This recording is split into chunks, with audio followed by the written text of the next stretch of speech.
Property on Troost has become the middle of much back and forth between the owner and some members of our local community. Tonight, at least one man is calling for the building to be torn down. It's Kansas City's biggest drug house, as I've said. Dontavius Young is talking about this building on Troost, located right next door to his business, Equal Minded Cafe and Event Center. People come there from all over the city who are homeless or in need, or maybe not even homeless, just want a place to go do drugs. They come there to do it, and they danger our businesses when they come do that. A complaint that Young says has fallen on deaf ears for years. He and other neighbors have been fighting to get the building torn down, especially since it sits right next to an active daycare center.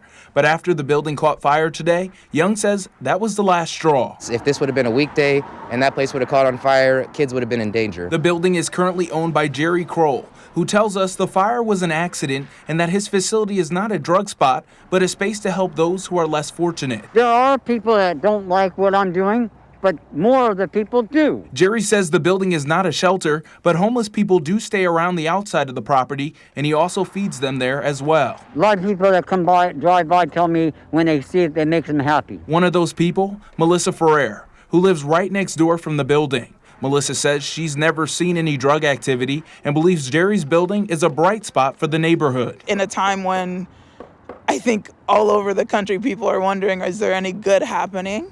You know, this is just an example of good. According to KCPD, since January of 2019, they've been called 23 times to the building for disturbances, suspicious persons, or an emotionally disturbed party. According to the city, the building has been on the dangerous building list. However, the owner retained legal help in an effort to save it. In the last 2+ years, the owner made enough progress on rehabbing the property, including adding a new roof, to keep them from demolishing the building. As for Young, he says he supports Jerry's effort to help the homeless, but says this just isn't the right way. The way it's being structured is just not healthy for the community. It's actually doing more worse than good. There are at least 11 shelters in Kansas City, Missouri, with more in the surrounding metro. If you or someone you know is struggling without a home, call the helpline at 816-474-4599.